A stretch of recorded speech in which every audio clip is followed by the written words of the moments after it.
If I had to start college all over again, I would do almost everything different. I wouldn't be obsessing over getting perfect grades. I wouldn't be blindly following everything that my parents or my professors told me to do. And I definitely wouldn't be wasting years of my life pretending that I had it all figured out. Because the truth is, I didn't have it figured out. I was doing the right things, but I still felt lost and very unfulfilled by life.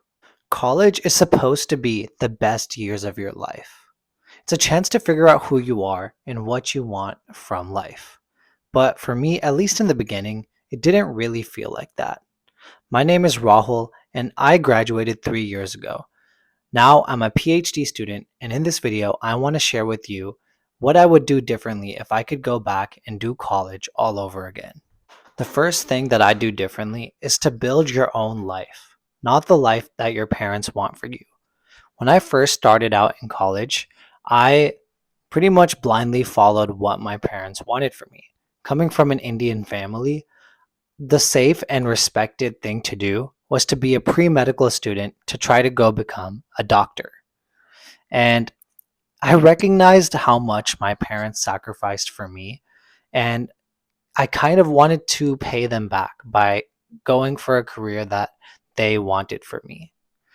However, this might be something that's hard to realize, but this is your life. And it's going to be better for you and your parents in the long run if you pursue a life that you actually want to pursue and that you actually enjoy.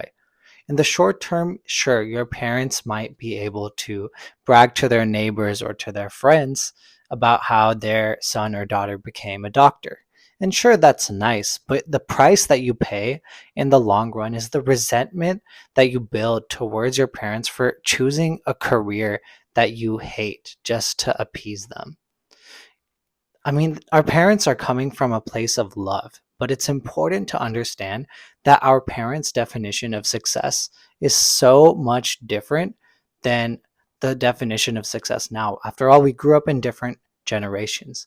We have the luxury of being able to pursue almost anything that we want, and you can make money and make a comfortable living doing almost anything. The second thing I do differently is to build systems for success. In my early years of college, I was constantly stressed out. I was juggling homework, exams, and a bunch of different extracurriculars without a solid plan. I felt like I was always playing catch up. Now, all of this changed when I started to use a weekly planning system.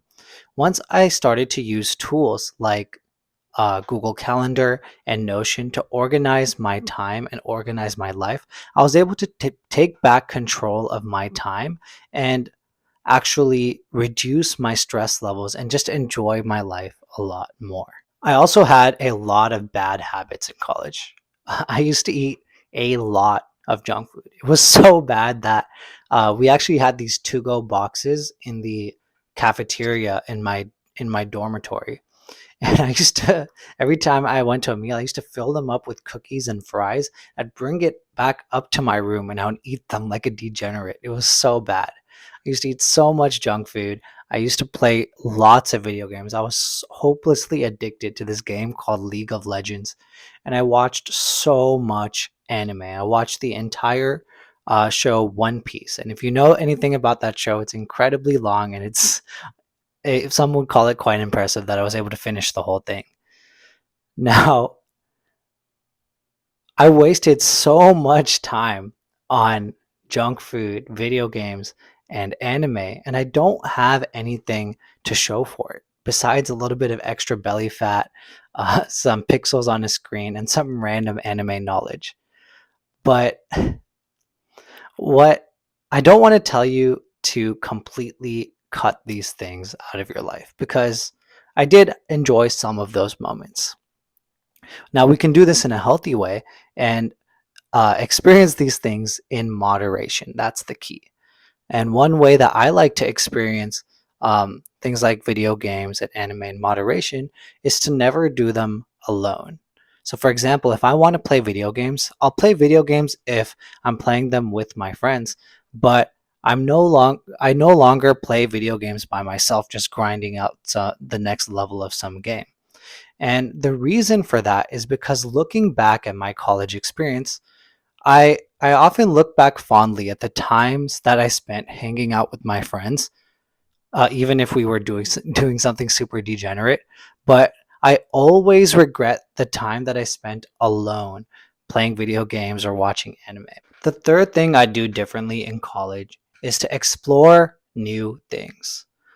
Back in the first few years of undergrad, I used to believe that in order to succeed in college, you had to only focus on academics. But I mean, I was so wrong.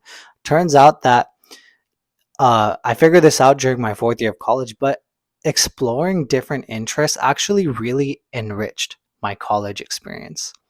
Uh, for example, in my final year of college, I ended up joining this club called Baile Folclorico, and it's a Mexican folk dance club. And I'm not Mexican, but I joined because my best friend convinced me to. And as the only non-Mexican student there, I ended up learning all of the dance. I learned about the Mexican folk music and their dance.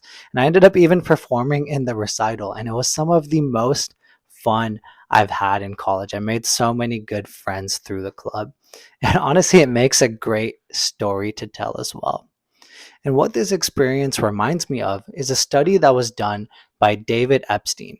And he found that generalists like Roger Federer, who try many different things before figuring out what they want to pour their life into, tend to be more successful than specialists. People like Tiger Woods, who stuck with one thing from a very young age and then just kept doing it for their whole life. And the idea is there's far more Roger Federers in the world than there are Tiger Woods. Also, as an added bonus, you can develop a broader skill set and you might end up discovering a new passion. The final thing I do different in college is to build lifelong connections.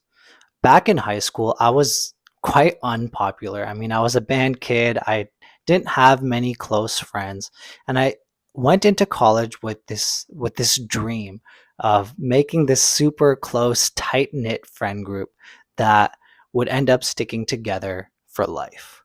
And this ended up working out really well for me because I'm still very close with the people that I met in college, but I got incredibly lucky. I ended up kind of attaching myself to the first people I saw in my freshman year dorm, and we ended up hitting it off really well.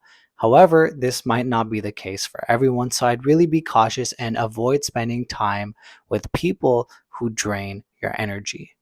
That being said, once you do find your people, do not hesitate to go on the trips. Go do whatever group activities are happening. Go do the degenerate activities because those are the memories that you're going to cherish forever. You'll only realize this after you graduate college and you no longer can do those things, how valuable those moments really were. Anyway, that wraps up my video. Thank you for watching. If you'd like to keep learning, click right over here, and I'll see you next time.